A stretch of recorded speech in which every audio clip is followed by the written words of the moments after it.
Če ste ljubitelj športa in rekreacije, obiščite trgovino lopari.si v Trbovljah. To je trgovina za vse športne okuse.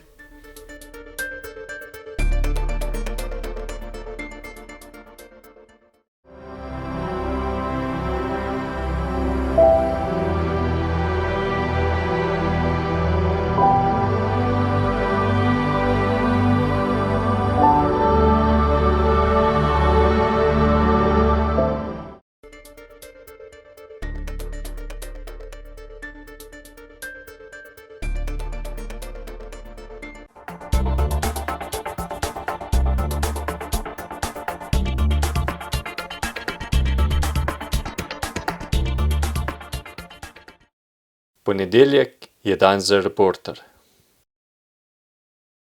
Prav lepo pozdravljeni v oddaji v Zakulisju. Naš tokratni gost je novinar Reporterja Igor Kršinar. Igor, živjo. Živjo, dober dan.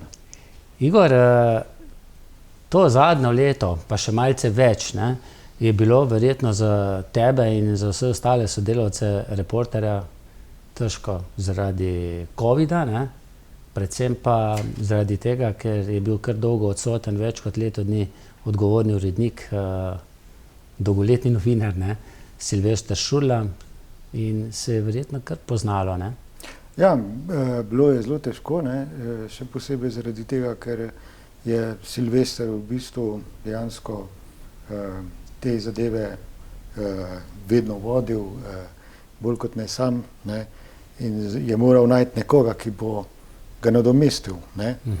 In mislim, da je s tem, ko si je izbral Marka Medveška, da je v bistvu zelo dober izbral, ker takega dela v bistvu ne more vsakdo delati. Tudi jaz ga ne morem. In moram odkrito priznati. Si pa razmišljal o tem? Ne, nikakor ne. Sem pa po svojih močeh, bi rekel, pomagal, kar se dalo narediti, da smo, bi rekel, delali naprej, nemoteno. Problem so bili recimo razne govorice, ki so jih širili tudi naši donedavni zunanji sodelavci, nažalost, kjer so govorili, da je Silvester šel, da je dal odpoved, da sploh ni bolan. Hoteli so neki povzročiti neko nezaupanje, češ, da je on ni zadovoljen s tem, kar mi pišemo. Je pa res, da sprva niti ni na velik zvon oglašal, da je bolan, Silvester Šurla, ampak potem, ko je pa že prišel k boljšemu zdravju, je pa sledil tisti zapis v Reporterju. Ja. Kakšno leto se je pa res mogoče ugibalo, dobro, mi najožji prijatelji, sodelavci smo vedeli. Ampak veš, kaj je problem? V bistvu se ti ne moreš govoriti javno, da je tvoj sodelavec ali pa tvoj šef bolan. Pa kakšno bolezen ima. To v bistvu lahko on pove. In to je v bistvu neki, tukaj je ta problema, ker potem nekdo začne izkoriščati in laže recimo v javnosti, daje neke lažne podatke. Mi smo bili vse skozi z njim povezani. Smo se slišali. Vsaj enkrat na teden, če se le dalo. Ali pa smo si pisali. Da smo bili v kontaktu. V kontaktu smo bili v stalnem. Kaj pa ta oddaljenost od takrat se je kar veliko delalo od doma. Zdaj, novinarsko delo je nekakšno timsko delo. Ne nazadnje je vsak sam podpisan pod članek, ampak vseeno. Ta komunikacija znotraj pisarne, znotraj uredništva je pomembna. Potem pa kar naenkrat doma. Ja, ampak to je bilo v bistvu takrat v času prvega vala, ko smo bili skozi doma. Drugače je bilo pa tako, da smo mi se v ponedeljkih dobili, na sestanku smo razpravljali, kaj bo kdo naredil, in potem smo pač delali, nekateri doma, nekateri pa tudi tukaj. Na novo se pa vmes ni zaposlovalo, ne nazadnje eden je manjkal, Ne, in je bilo treba delo porazporediti. Pač razporedili smo ga tako, Je šlo, Verjetno je pa bila sreča kar velika, ko je prišel nazaj. Ja, seveda. Vsi smo bili zelo veseli, da se je vrnil. In da se počasi vrača. In da se počasi vrača, Ja, in da bo spet dobri stari Silvester Šurla. Tako je. Ja. No, vmes je seveda napisal tudi zelo zanimivo knjigo Ozadje Reporterja in Maga. tako jaz, kot ti, kot omenjeni Marko, smo imeli čast, da smo jo prebrali, še preden je šla in nekaj tudi napisali na zadnjo stran o njej. No in ko si bral to knjigo, verjetno ti še bolj kot jaz, si podoživljal vse tiste čase, ne? Ker ste jih sprehodila skupaj. Seveda, ja, čeprav so tudi noter deli, ki jih nisem poznal, ne?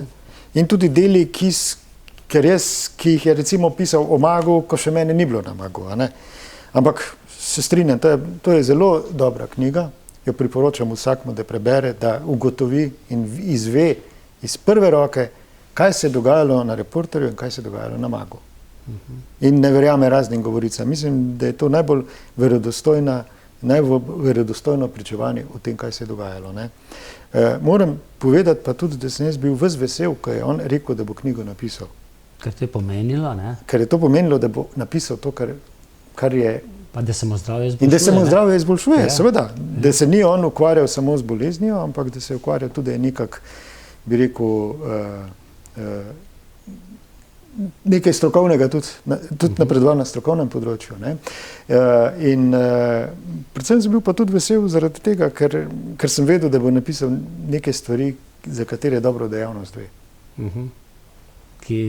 O katerih je vedela samo ožja skupina, Tako je, ja. Tistih, ki so to začutili, ne, ta pritisk politike in gospodarstva na nek način na medije, ne. Zdaj, jaz sem pred časom tudi napisal knjigo V zakulisju, tudi o to sem prebral. In vem, da mi je ravno Silvester Šurla v uvodniku napisal, pa Igor še ni vsega povedal, ne? A misliš, da je Silvester Šurla vse povedal?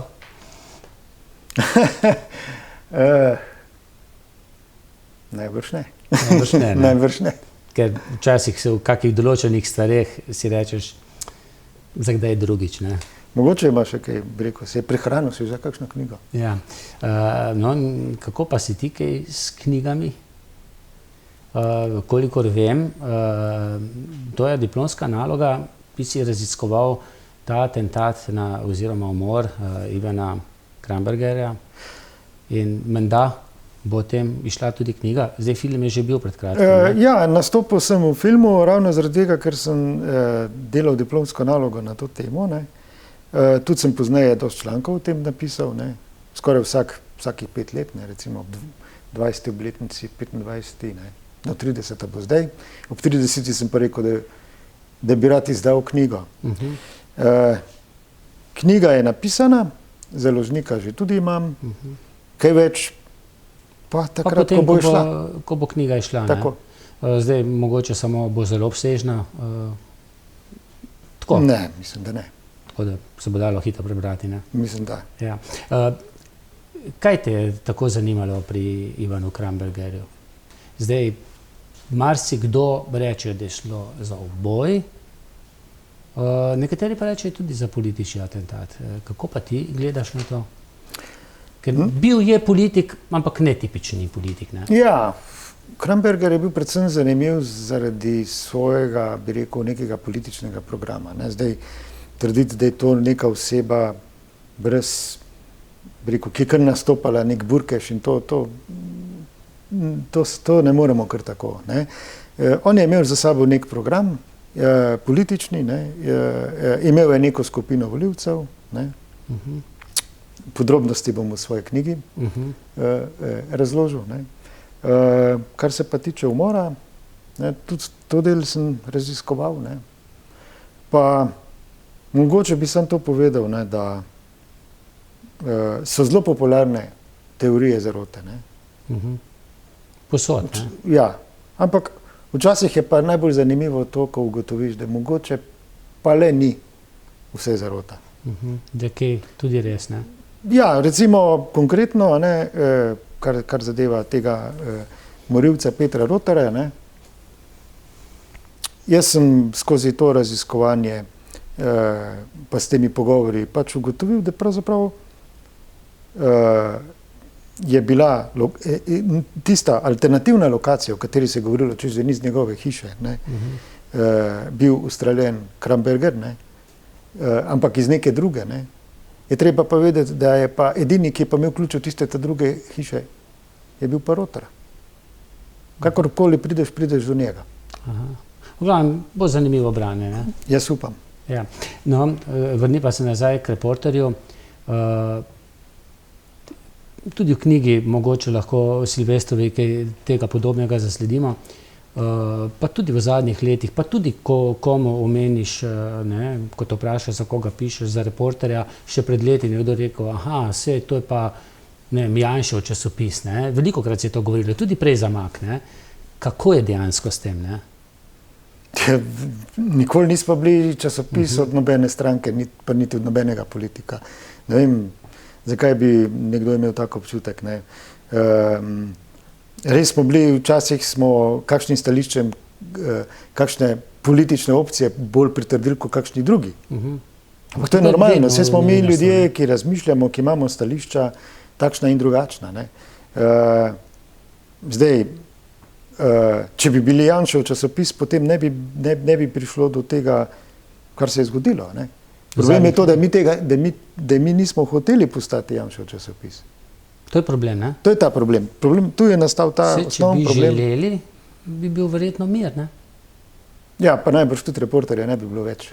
Bi se utopil v tistem imperiju njihovih strankarskih trobil. Igor, ti si šel skozi stisko umiranja Maga, ne? Pa potem skozi upanje rojstva Reporterja, pa si takrat mislil, da bo Reporter preživel več kot 10 let, pa še kar deloval. Pravzaprav o tem nisem nikoli razmišljal. Sploh nisi razmišljal. Pač vedno sem naravnal tako, kot sem menil, da je prav. Bilo pa je verjetno takrat težko, ne? Ja, bilo je težko. Na prelomnici na nek način. Recimo, ko smo šli z Maga na Reportera, ne, se nismo mogli vedeti, ali bo Reporter uspel ali ne, ampak kako bi rekel, jaz sem pač verjel. In zdaj se mi zdi, da Reporter obstaja dlje časa, kot je obstajal Mag. In če zdaj pogledaš, če gremo malce nazaj, 30 let, oziroma ko si ti začel svojo novinarsko kariero, malce veš, kakšni so bili takrat mediji, veš približno, kakšni so danes, pa še vedno se iz tiste strani, kjer se mi zdi, da si najbolj želijo podrediti pa imeti vse medije pod svojo kapo, nekako še kar govorijo, ne, tranzicijska levica ima 90% v rokah svojih medijev, ne. Pa se zdi, da je že počasi postaja to malce drugačno, ne, obrnjeno. Jaz ne vem, no, jaz ne vem, kateri resen človek bo lahko to trdil, no. Mislim, mogoče je tako bilo pred 20 leti, ne, ampak če pa gledamo danes, ne, kam spada Planet TV? Ja. Kam spada Siol? Tam imamo bi rekel, cel strankarski medijski imperij, če temu rečemo lahko mediji, ne. Še skupne volilne kampanje oziroma skupne volitne soočanja. Tako recimo, bi rekel, oba medija v madžarski lasti, ne, strankarska medija SDS, ne, recimo delata skupaj kampanjo. Pričem je to zanimivo, da politike vabi Planet TV, potem pa politiki, ki pridejo, ne, na to televizijo, v paketu dobijo še Novo TV. Ne. Tako da jaz na njihove mesto bi razmislil. Meni se to zdi popolnoma ne fair. Ne. Mimogrede, če bi ti kandidiral, pa bil politik, bi šel na soočenje na Novo 24? Ne bi šel, ne? Zakaj bi, mislim, dobro, nisem politik, tudi ne vem, nimam tega namena, da bi bil politik, ampak enostavno to je pač strankarski medij. In verjetno zaradi tega, ne, ker ti ljudje ne bi šli na Novo TV, jih vabi Planet TV in potem se tam prikaže še novinar Nove TV. Je še kak drug medij, ki bi ga omenil? V tem, vse oni imajo ogromno, bi rekel, tudi nekaj radijskih postaj, ne. Zdaj na lokalni ravni ne morem jaz trditi, ne poznam vseh razmer, ampak je tudi na lokalni ravni so stvari precej razdeljene, ne. Vsekakor tej tezi, da ne bi bilo 90% medijev levosučnih, ne, temu jaz ne bi pritrdil. Kako pa vidiš nacionalno televizijo, ne? Javno RTV, ne? Kjer pa se zdi, da se v zadnjem času dogajajo korenite spremembe, ne? Ja, Ukinjanje nekaterih oddaj, potem ta gre lahko na soočenje kot parlamentarna stranka, ta ne. no, mislim, to, kar se pa zdaj zgodilo na televiziji, ne, na javni televiziji, to je pa škandal brez primere v zgodovini. Jaz se ne spomnim, da bi recimo se lahko zgodilo v Sloveniji, da se ne bi soočila dva kandidata, ki po javnih mnenjskih raziskavah, ki po mojem so verodostojne, ne gre samo za tiste raziskave, recimo Nina Medije pa Medijane, ampak tudi po raziskavi Parsifala, ki je v bistvu blizu stranke SDS. Ne. Tudi po tej raziskavi se vidi, da imamo dva favorita na volitvah, ne. To je SDS in stranko Gibanje Svoboda Roberta Goloba. In to, da se ta dva favorita ne smeta soočiti na televiziji, ali pa vsaj njuni stranki, se mi zdi škandal brez primere. To si predstavljaš recimo, da bi se to zgodilo leta 90, pa bi rekli, da se Kučan in Pučnik ne boste soočili na volitvah. Pa sta se, ne? Pa sta se. Pa so takrat formalno so bili še komunisti na oblasti. Ali pa malce nazaj, Zoran Janković pa Janez Janša, ne? No, če gledamo ali tako... pa Gregor Virant tudi, ne? Ki ima novo stranko, ali pa tudi Marjan Šarec. No, če gledamo recimo samo 4 leta nazaj, se je Marjan Šarec soočil z Janezom Janšo. V bistvu to bilo neko skupno soočenje parlamentarnih in neparlamentarnih strank in tam sta se soočila. In je tudi prišlo do soočenja med Cerarjem in Janšo, oziroma takrat, potem, dokler ni bil zaprt, dokler ni bil v zaporu, ampak tudi podnevi je bilo soočenje. Je bilo soočenje med Janšo in Jankovićem. Ne? In zakaj misliš, da je prišlo do tega, da je RTV dala Pivčevi recimo, ne, njeni stranki zeleno luč, Golobovi stranki pa rdečo luč? Zaradi tega, ker je to prišlo do politične odločitve direktorja, oziroma po mojem je to prišlo po navodilih vlade. Jaz za to sicer nimam dokazov, ampak se to je edino logično. Tudi recimo v programskem svetu sedi gospod Andrej Prebil, ki velja za, bi rekel, političnega podpornika gospe Aleksandre Pivec. Ne? In je to prišlo do neposrednega vmešavanja politike v odločitev o tem, koga bodo soočili.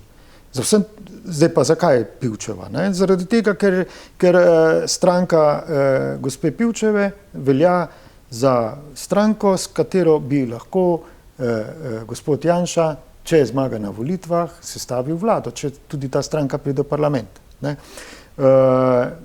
Dočim recimo Golobova, ne? Golobi pa v bistvu zakaj njemu pa ne, po mojem pa zaradi tega, ker se z njim ne želi soočiti. Ne. Se bi se lahko soočil recimo zdaj, lahko bi se soočil na Tarči recimo, kot je bila, pa se ni. Lahko bi se soočil recimo zdaj v ponedeljek, pa je raje šel v Zagreb. Ne. Jaz sem prepričan, da bi se na Pop TV njemu prilagodili, pa bi tudi posneli soočenje prej, če bi imel ta namen. Ampak jaz mislim, da tega namena nima. Da on igra neko taktiko, da se pač z svojim glavnim izzivalcem ne bo soočil. Mu to lahko prinese plus na volitvah? To bomo videli. Recimo, spomnim se odločitve iz leta 2011, ko se ni hotel soočiti z Zoranom Jankovićem, v tisti ta zadnji oddaji, soočil se je sicer že prej, ne? V zadnji pa ne? V zadnji pa ne, v zadnji se je pa rekel, da se bo raje soočil z gospodom Pahorjem, ki je bil takrat predsednik vlade, na televiziji Info TV, ki jo je takrat vodil Vladimir Vodušek. In se je tam soočil. Z njim? Z njim in mislim, da se to ni dobro za njega končalo. Ne? Ja, seveda, takrat v zadnjih izdihljajih volilnega dne je Zoran potem Janković svojo listo zmagal. Pa tudi recimo zelo se mi zdi, da je škodilo SDS v leta 2014 to, da v kampanji gospod Janša ni nastopil, ker je bil v zaporu. Zdaj, kaj bo pa zdaj, pa ne vem. On je nekako bolj prepričan v to, da če on sam nastopa, brez izzivalcev, brez kogarkoli, ki mu oporeka, da lahko prepriča več ljudi. Ampak ljudje bodo pa povedali svoje. Igor, lej, jaz veliko krat kofetkam, veliko krat se pogovarjam z različnimi, tudi s politiki, tudi s čisto običajnimi ljudmi in nikoli jih ne vprašam, koga bodo volili, ampak samo ali bodo volili, ampak največkrat je na to vprašanje odgovor, bom, ampak vem, koga ne bom. Tega včasih prejšnja leta ni bilo. Zdaj pa veliko krat slišim, koga ne bom. In to je meni žalostno, da se zdaj pogovarjamo, koga ne bomo volili, namesto koga bom volil. No, jaz mislim, da je to, koga ne bomo volili, oziroma koga ne bodo volili, da so to ljudje povedali že prej, tudi na prejšnjih volitvah. Je pa res, da je delež takih ljudi vse večji, vedno večji. In tudi vemo, koga mislijo, da ne bodo volili, na koga to leti. To leti na aktualnega predsednika vlade. Pa zakaj meniš to zaradi njegove dostikrat nerodne, pa tudi grobe retorike na Twitterju? Tako, tudi ti prvi nastopi v času korone so bili včasih takšnih, da si se vprašal, kaj smo mi v vojni? No, predvsem je treba nekaj vedeti, da v demokraciji, v normalni demokratični družbi ljudje, politiki pridejo pa grejo. Če se spomnimo recimo Angele Merkel, pojavila se je tam nekje 2006, se mi zdi. Pa Tony Blair, Pa Tony Blair, še prej. Ampak hočem povedati, gospa Angela Merkel se je po 16 letih poslovila, po 16 letih vladanja. Ali pa rečva, dobro, bila je še 2 leti prej, ali pa 4 leta prej v opoziciji. Pol, če gledava... Pa Mitterrand. Pa Mitterrand, pa ne vem, vsi politiki pridejo in grejo, Kohl recimo. Pri nas pa imamo recimo politika, ki je na sceni tam nekje od leta 90 ali pa še prej, je bil obrambni minister, se pravi več kot 30 let imamo na sceni enega politika. In vse volitve do zdaj, recimo, če gledamo volitve po letu 96, recimo, so bile volitve za Janšo proti Janši. Se pravi, v bistvu tisti, ki je glasoval, se je opredelil, ali bo glasoval za Janšo, večinoma ali proti Janši. In je na nek način podobna situacija bila v Italiji, ko je bil Berlusconi. Bil je tudi na sceni zelo dolgo, ampak še zmeraj manj dolgo kot recimo naš predsednik vlade. In je bila tudi tam podobna situacija. So ljudje se odločali, ali bodo za Berlusconi ali proti Berlusconiju. Zdaj se nekaj podobnega na Madžarskem odloča, ampak kljub vsemu, tudi Viktor Orban ni tako dolgo. Čeprav je bil že tudi politik v mladinskih organizacijah nekdanje partije, tudi že v nekdanji Madžarski. No, ampak hočem povedati to, kar se dostikrat govori, češ, zakaj ljudje volijo proti človeku, zakaj se kar nekaj opredeljujemo za ali pa proti temu istemu človeku, je vprašanje ravno to. Zato, ker je že tako dolgo na politični sceni. In če gledamo, recimo, če gledamo njegov mandat, recimo, on zdaj vodi tretjo vlado. Jaz mislim, da je prvo vlado zelo dobro vodil. Druga vlada... To je bilo 2-4-2-8, 2-4-2-8. Druga vlada je bila že tako. Jaz mislim, da če ne bi bil tako egocentričen, kot je, bi v tistem trenutku, ko je KPK ugotovila, da ne zna pojasniti izvora svojega premoženja. Mislim, da je takrat predsednik države Danilo Türk celo dejal, da je pripravljen podpreti recimo Vizjaka, takrat, ki je bil minister. Mislim, da je bil predsednik, že bil takrat predsednik Pahor. Že bil? Ja, Pahor, to je bilo 2013. Ampak hočem povedati, on bi lahko predlagal nekoga drugega za ministra, koalicija bi šla naprej. Raje je videl, da je takratna opozicija prevzela oblast. Za njim potop. Zdaj pa, če gledamo tretjo vlado, tretja vlada se je pa v bistvu začela z neko brutalnostjo. On je v bistvu epidemijo izkoristil za svojo, bi rekel, za svojo oblast, za širjenje svoje oblasti, za onemogočanje recimo demokracije. On je sprožil vojno proti medijem. Prosim lepo, kdo na Zahodu, ki ga imamo mi za vzor, recimo Avstrija, Nemčija, Francija, Belgija, kdo se pa gre vojno z mediji? Pri nas je šel recimo v vojno z mediji.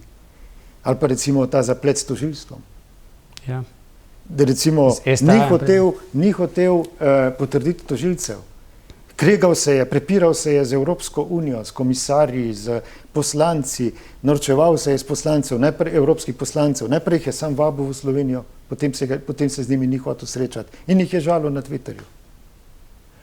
No, v minus je STA, tudi Ja. to, pri čemer je treba nekaj vedeti, da je parlament, državni zbor sprejel nek zakon, ki ga pač vlada sploh ni hotela upoštevati. Ta zakon se je nanašal na financiranje STA. Na vse vmes je tudi kaj odločilo Ustavno sodišče, ne? Vmes je pa tudi, ko je Ustavno sodišče odločilo, recimo v zvezi z zakonom o nalezljivih bolezni, so začeli napadati ustavne sodnike, da so zdaj oni krivi za epidemijo. Pa kakšen odnos je to do pravne države? Pa do ustavnega sodišča. Ali pa da je opozicija vse kriva, ne? Ali pa da je opozicija vse kriva. Pa Ampak se včasih recimo, vprašaš, kdo pa vlada, ne? ja, ampak če recimo imamo predsednika vlade ali pa vlado, ministre, ki rečejo, da ne bodo zaupali ustavnim sodnikom ali pa sodnikom nasploh, kako pa lahko pričakujemo, da bodo navadni državljani spoštovali sodišča, če jih oni ne? Zato gre v bistvu. To se mi zdi ključen problem. To spodkopavanje inštitucij. Vsakega, ki ni naš, ki se z njimi ne strinja. In to je tisto, ne, ko opozarjajo. In dostikrat se potem naredi, da tisto, ki ni naše, je še bolj ne naše, ne? Ja, Ker je obrambni mehanizem potem začne delovati, ne? Dokler pač sploh lahko še deluje tisto ne naše, ne? Ja, Dokler ni ukinjeno. ali pa recimo tudi če gledava recimo proteste, ki so bili. Ne, ne vem, kako so protestniki, ki so se usedli v avtomobile, se peljali mimo parlamenta in hupali, kako so oni širili virus, da jih je bilo treba zaradi tega kaznovati. No, pa oni so dobili kazen, recimo nekdo, ki se je pa isto vozil, pa je bila to ohcet, ne, poroka. Pa recimo, takrat pa ne. To se točno vidi, da je šlo za politično obračunavanje. Pa kakšen sendvič, ne. Jaz vem, ne, sem šel v tem času, ko so se meje odprle, tudi kdaj v Ljubljano, ker greš malce zadihati, ne, da nisi ves čas zaprt v svoji občini, ne. Ja. Ampak še vedno se takrat na javnih mestih ni smelo ugrizniti v sendvič, ne? To in je si šlo čez potem vse razumne razmišljal, meje, ne? kam se bo skril, ali boš šel, kupil, ne vem, hot dog, ne? Pa ga nesel v avto, pa tam na hitro pozobal, pa spet šel na sprehod. To je šlo čez vse razumne meje, saj ne bom rekel. Pa maska v gozdu, pa tako naprej, ne? Ja, no dobro, v Italiji so imeli tudi na proste ne vem koliko časa, ampak dobro, čisto vsake neumnosti pa tudi ne rabiš, bi rekel, prevzeti od drugih. Zakaj pa te maske niso bile obvezne v Avstriji pa v Nemčiji? Na vsej neumnosti je bilo ogromno, ne? Ja, tudi to, ampak ta retorika tudi, potem, ko se zaprli v občine, prosim lepo, pa to so majhne občine, pa tega nikjer ni bilo. No, sreča tisti, ki so živeli v Ljubljani, ne? V kakšni manjši občini je bilo pa to kar problematično, ne? Ja, sej. Ne, da si bil zaprt na ozek krog. Potem so pa še župani sledili temu, pa zapirali dostop do kakih do rekreacijskih površin, do mogoče kakšnega spletine. Mislim, da se je pokazalo v tej epidemiji, da je določen del sveta ponorel, dobesedno. Ne. To, kar so se šli, pa to, jaz tega res ne razumem. Ne. Potem pa, ne, na začetku, prvi dan prevzema vlade, ne, potem po Marjanu Šarcu, reči, ne, da bo kazensko preganjal bivšega predsednika vlade, zato ker ni ukrepal, ko je bilo recimo 10, 12, 13 okuženih. No, ne vem, koliko jih je danes, ampak verjetno nekaj čez 2000, pa nikome ništa, ne, po bratsko, po jugoslovansko. Ampak recimo, ne, že to je bilo problema. Ne. Jaz se spomnim, ne, poleti sem bil na morju na Hrvaškem, ne. In so recimo na Hrvaškem poročali, da se je virus širil, ne, to govorimo o letu 2020, ne, da se je virus širil zaradi porok, zaradi poročne kislavja, ne, se pravi ohceti pa tega, ne, zaradi gostiln. Ne. In potem kaj je bilo? Oni so rekli, zdaj pa morate vsi priti domov, so dali nek rok in vsi smo mogli takrat priti domov. Ne. In potem sem hodil po Sloveniji in jaz vidim, pri nas so gostilne bile odprte, slavja so bila, Kot da bi bili neki mi povsem drugačni ljudje kot Hrvati. Ne vem, zakaj. In posledica tega pa bilo, da smo mi potem bili, bi rekel, je pri nas bila situacija še slabša kot na Hrvaškem. Ja, ampak krivi so bili pa oni, ne? Ja, krivi so bili pa oni, ne. Ja, to smo pa poslušali. Oni niso pravočasno ukrepali, potem ko so pa ukrepali, so pa prekomerno ukrepali, v bistvu so uničili tudi, bi rekel, celo generacijo otrok, kako so jim zaprli šole. Ne. To, ne vem, a se bodo to volivci spomnili, ko bodo šli na volitve. No in že sva pri volitvah. Kaj meniš, kaj napoveduješ, kaj se bo zgodilo na teh volitvah po 24. aprilu? Zdaj, takrat na prejšnjih volitvah vem, da je prvak SDS Janez Janša dejal, da pričakuje, da bodo naslednji dan vsi prišli na Trstenjakovo, ga zaprositi za roko.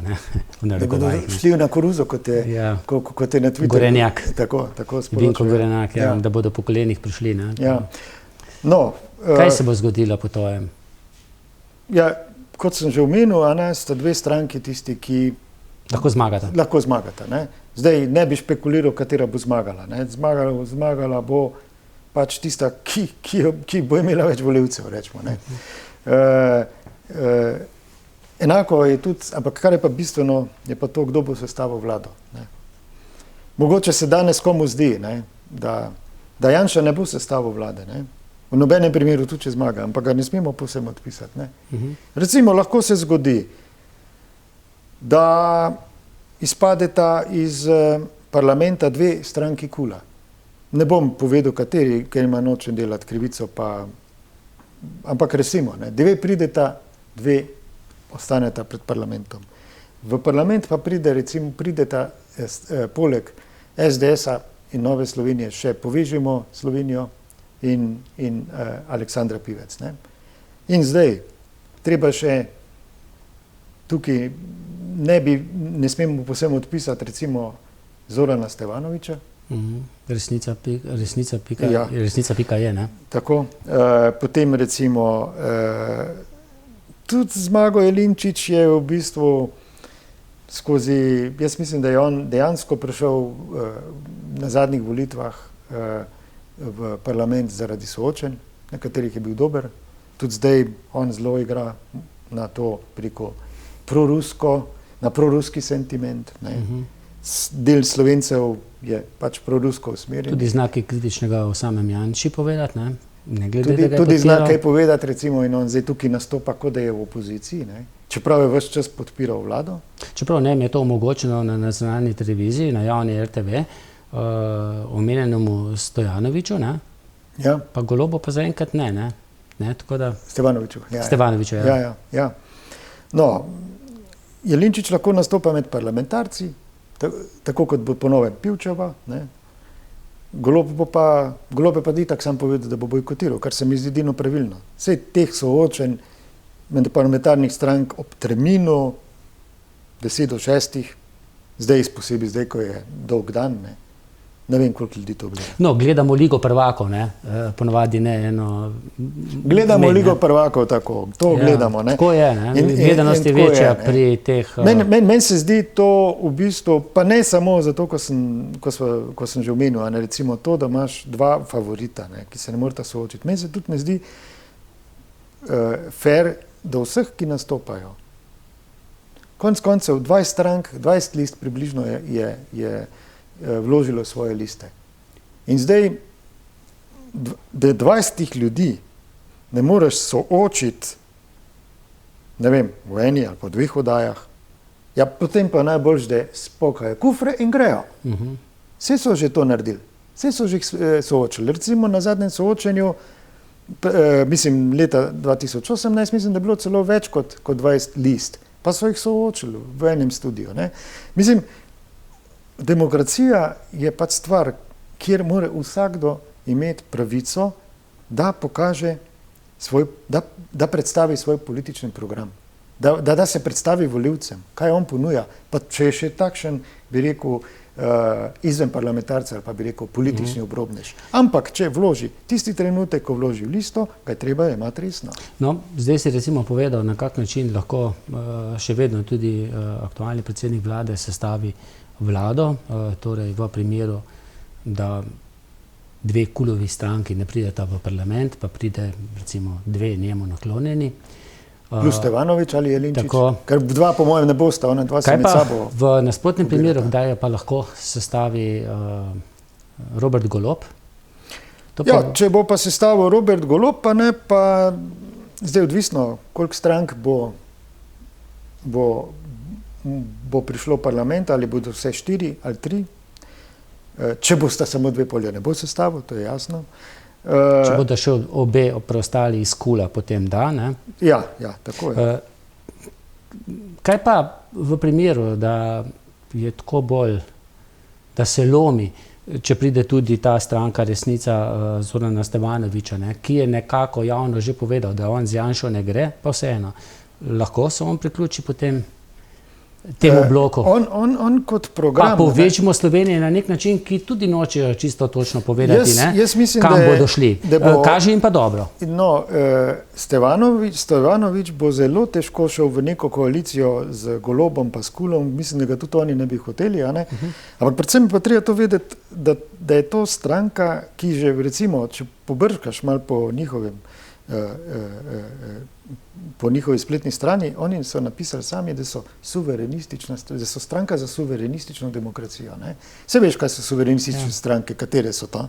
To so stranke ala Salvini, ala Orban, Marine Le Pen in podobni. Ne? In tudi to niti ni presenečenje, ne? Da so se tako opredelili, ker je še nedolgo nazaj gospod Stevanovič nastopal skupaj z tem gospodom Purgarjem, ne, ki je rekel, da je Hitler heroj, ne, z gospodom Komanom, ne, ki ima neka, bi rekel, talibanska stališča, ne, glede žensk. Ne. To so pač skrajneži. Leta 2018 je recimo bil na skupni neki domoljubni javni tribuni, ne, ki so ga razpravljali domoljubi skupaj z Brankom Grimsom in Andrejem Šiško. Poslancem SDS pa Andrejem Šiško iz v bistvu Varde. In če skleneva, ne, je dosti bolj kompatibilen z Janšo, kot pa recimo z Golobom. Tudi če recimo zdaj reče, da ne bo sodeloval. Pa kaj če reče, da se ne bo sodeloval? Saj bo pač prelomil to, kar je rekel. Kar se je že velikokrat zgodilo. Kar se je že velikokrat zgodilo, seveda. Kaj pa povežimo Slovenijo, ne? Zdaj skupina večjih strank, tako levih kot desnih, kaj se pa tu lahko zgodi? Zdaj ankete kažejo kar dobro, da se lahko uvrstijo v državni zbor. Ja, lahko se uvrstijo, saj to ne bi bilo toliko presenečenje, ker konec koncev Ljudska stranka je dobila 2,6% na leta 2018, 2014 je tudi poslovila in mislim, da je pa zmanjkalo 0,5%. Ja, zelo malo. Zelo malo, ne. One imajo zelo močno volilno telo. Veliko županov, potem je še recimo tukaj... Pa mimogrede, tudi na listi veliko bivših članov SDS, ne? Od gospoda Čebulja pa tako naprej, ne? Ki so nekoč bili kar pomembni v SDS-u, pa so zdaj našli že pred leti, ne? Nezadovoljni stranko, pa so šli sam. Ampak je pa to treba povedati, da moramo pa biti vendarle odkriti, a ne? Zdaj, da bo to neka skupina, ki se predstavlja za sredinski blok, ki bo odločil med tem, ali bo leva ali desna vlada, to je larifari. Vse se dobro ve, kam pašejo. Kam pa paše Zdravko Počivalšek? Kam pa paše Marjan Podobnik? Vse to so ljudje, ki so že ves čas povezani na tak ali drugačen način z SDS-om. To je pač neka satelitska stranka. Tako kot je recimo v zadnjih letih postala satelitska stranka SDS, tudi Nova Slovenija, ki je bila v času Ljudmile Novak, v bistvu vendarle alternativa SDS je bila neka normalna desnica. Ki pa se je zdaj umaknila, oziroma je bila umaknjena. Ki je bila umaknjena, ki so je celo prepovedali, da je ona karkoli izjavila pred volitvami. Si morate misliti to, da gospe, ki je v bistvu Novo Slovenijo pripeljala nazaj v parlament, ki je naredila neko blagovno znamko, neke samostojne stranke, ki so začeli nekako občudovati, celo nekateri bi rekli, ki so levo od sredine in zavežejo usta. Ja. Zato, da lahko pred volitvami ministrirajo gospodi Janezu Janši. Mislim, to se mi pa res zdi grozljivo. Igor, omenil si, da v primeru morebitnega taktičnega glasovanja, torej da bi se na tej levo-sredinski strani odločili za favorita, torej gibanje Svoboda, pa bi morebiti lahko kakšni manjši stranki iz KUL-a izpadli iz parlamenta. Se lahko to zgodi, takšno taktično glasovanje, kar se je že enkrat zgodilo, ali pa mogoče že tudi večkrat, da se odločijo glasovati za favorita, torej SDS, pa izpade Nova Slovenija, recimo, ne? Ja, mislim, da bi prej izpadla Povežimo Slovenije, pa ta naša dežela, ni pa tudi izključeno, da bi Nova Slovenija izpadla. Seveda ni izključeno, vse to se je že zgodilo. To se je že zgodilo. To se je že zgodilo, ne? Sej, iskreno povedano. Sicer zmagaš skrb. Kaj pa recimo volilec, ki voli recimo Novo Slovenijo, čim pa, ne vem, kaj s tem dobi? Zakaj ne bi volil original? Zakaj pa volil kopijo? Se ti zdi zdaj kopija v primerjavi prej, ko je stranko vodila Ljudmila Novak? Recimo, da je to vse malo, bi rekel, malo bolj vljudna različica SDS-a. Ampak je še tu smeri zelo podobna stranka SDS-u. V času Ljudmile Novak je pa to bila ena ugledna stranka. In je bila včasih tudi na kakšnem zborovanju žvižgana strani podpornikov SDS, ne? To pa vse povejo volivcih SDS oziroma privržencih SDS, ne, da recimo gospod, ki reče, da moramo imeti, da bi mogla biti desnica demokratična, da jih zato izvižgajo. Se pravi, da so oni proti temu, da bi bila desnica demokratična. Zakaj so potem? Da je avtokratična. Igor, kako si pa ti na to gledal, ne, ko je bil poskus, da bi preko Ustavnega sodišča prepovedali dve stranki, ne, stranko SD in stranko Levice. Seveda Ustavno sodišče je odločilo 6-3, če se ne motim, ne, torej ne bodo prepovedani. Ne. Ampak to je prišlo iz tiste strani, kjer pa tudi sam vem, ne, če malce pogledaš, predvsem na lokalnih volitvah se to vidi, ker je več kandidatov, ne, pa vidiš, da je veliko kandidatov najmočnejše stranke SDS, ne, ki najbolj protestira proti nekdanji partiji, največ članov nekdanje partije v tej stranki. No, to je zanimivo. No? Ta paradoks. Ta paradoks, ja. Recimo ta poskus gospoda Kovačiča se mi zdel. No, Kovačič mimo grede nikoli ni bil v partiji. Ne? No, ampak vse to se mi zdelo. Ko so njega vprašali, v intervjuju mi je dejal, ko so ga vprašali, pa vabili v partijo, je delal tako v šali. V katero pa? Ne? Se takrat je bila ja, no, ampak če bi on imel iskrene namene, bi to sprožil že prej, ne pa ravno v času volitev, da je recimo nekako to padlo v čas pred kampanjo, ne, ta odločitev, hvala Bogu, da je Ustavno sodišče bilo dovolj modro, da je to razrešilo pred začetkom kampanje, da ni visel bi rekel, neka senca dvoma nad tema dvema strankama. Luku Mescu pride kar prav, ne, na kakšnem soočenju, ko govori o povezovanju, kako radi povežuje, zelo radi povezujete, mene bi pokinili, nas bi pokinili. No, ampak kot si omenil, ne sem to recimo, rečemo, če bi danes gledali število komunistov, bivših komunistov v posameznih strankah, jih je po mojem res največ v SDS-u, ne. Po mojem z SD-ja so že šli. Ne? V SD-ju pa če ogledava, recimo tudi v poslanskih klopeh, ne? Mislim, da bomo več bivših komunistov našteli v poslanski skupini SDS, ko pa recimo v poslanski skupini SD. Ne? Ja.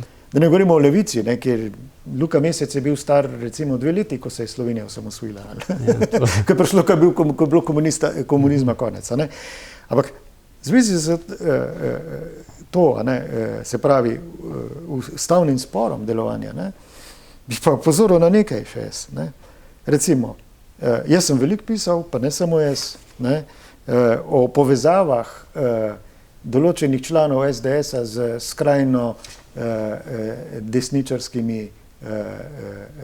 organizacijami ali pa ljudmi. Recimo, obstaja povezava med generacijo identiteta, ki je ponekod na Zahodu prepovedana, ne? Ki velja za neke vrste skrajno desno ali pa rekel pronacistično ali pa profašistično organizacijo. Pri nas pa recimo se je zgodilo, da je prišel vodja gibanja identitarcev pozdraviti kongres Slovenske demokratske mladine, ko je vodil Mahnič. In potem se verjetno tudi spomniš, ne, kako se je vodja avstrijskih identitarcev zahvalil našemu premijeju, ki je bil še takrat predsednik opozicije, vodja največje opozicijske stranke, Danke Herr Janša, ne, ker je podmladek SDS, ne, v povezavi z identitarci njega podpiral, ko so ga Avstrijci zaprli. Ne. Pa še teh povezav je ogromno. Ne. In zdaj, ko govorimo o povezavah, kako je nekdo komunist, pa ne vem kaj, ne, se treba spomniti pa na to. Kaj pa te povezave? Pa da omenimo še to povezavo med gospodom Janšo in gospod Marine Le Pen, gospodom Janšo in Salvinijem. Z največjimi skrajneži v Evropi je povezan. Hkrati govori, da je za Evropo, da je zahodno smeren, po drugi strani pa se brati z nekimi skrajneži, ki razdirajo Evropo, ki so v bistvu Putinovi plačanci. Vidi se, kaj se lahko zgodi, ne? Če se Putin razjezi, ne? Ja, in pride do vojne, no, mimo grede, ko smo že pri vojni, za pogajalsko mizo se ponavadi vojna konča. Jaz upam, da se bo tudi ta čim hitreje. Kako pa gledaš tudi na ravnanje Evrope, NATO, tudi Združenih držav, pa tudi Slovenije, glede na to? Pa mogoče na previdnost Orbana, ne? Ja, predvsem vidim eno dvoličnost. Dvoličnost predvsem v našem premijeju. Ne. Po eni strani se jaz ne rečem, se je lepo, da se pripelje do ukrajinskega predsednika, ne, in ga tam podpre. Ampak jaz sem poleg poljskega in češkega premijeja tam pogrešal še nekoga. Velikega mentorja gospoda Janše, gospoda Orbana. On se je pa raje mesec prej dobil s Putinom in podpisal mastno, lepo, ugodno pogodbo za dobavo plina. Njemu je figomar za Ukrajince. Potem pa imamo pri nas predsednika vlade, ne, ki je prijatelj tega istega Orbana, ki se brati s Putinom. To se mi zdi neki višek dvoličnosti. In zdaj se lahko, ima, še 10 intervjujev za CNN in BBC. Ampak mene to končno zanima. Zakaj gospod Janša ne reče gospodu Orbanu, da mora se pridružiti ukrepom proti Rusiji in proti Putinu? Vse dokler ne zapustijo Ukrajine, ker tam Rusi nimajo kaj početi. Tako. In zato se mi zdi v bistvu to problem, tako obnašanje. Igor, dolga leta, mislim, en mandat zagotovo si vodil Združenje novinarjev in publicistov. Potem, kolikor vem, smo vsi tisti, ki smo bili člani, pa tudi člani Reporterja, uredništva Reporterja, izstopili. Kako gledaš zdaj na to združenje? Ja. Si ti razočaran? Najraje se s tem ne bi ukvarjal, ne, ker v bistvu jaz, ko sem bil predsednik tega združenja, sem vedno ravnal v zaščito novinarjev. Nikoli nisem podpiral političnih opcij. Nikoli. In meni je bilo zelo hudo, recimo, da združenje ni reklo niti besede, ko si ti imel, recimo, probleme. Ja. V tisti prejšnji službi, a ne? Ko so te odslovili zaradi nekega intervjuja z politikom, ki jim pač ni bil všeč. No, recimo, da sem sam šel, ne? No, recimo. Ja. Ali pa recimo v primeru Reporterja, ne? Ja. Zelo jih je motilo, ne? Mislim, zelo me je zmotilo to, da smo mi doživljali nek linč strani stranke SDS.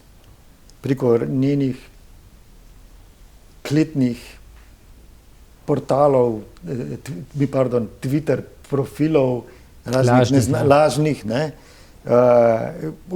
pritiske tudi direktne predsednika stranke. Recimo vsak evro za nakup Reporterja je denar za Murgla. Recimo take, potem Podmladek, ki sem ga že omenil, je recimo pozival in ljudi, da se ne odjavijo od Reporterja in hkrati jim sporočal, kako naj to naredijo, kje naj se objavijo, so objavili spletno stran, kako naj se objavijo. Pa zmerjanje tebe, ne? Mene so zmerjali z, ne vem, kaj že, s Helixom, ne? Ja. Kaj ne.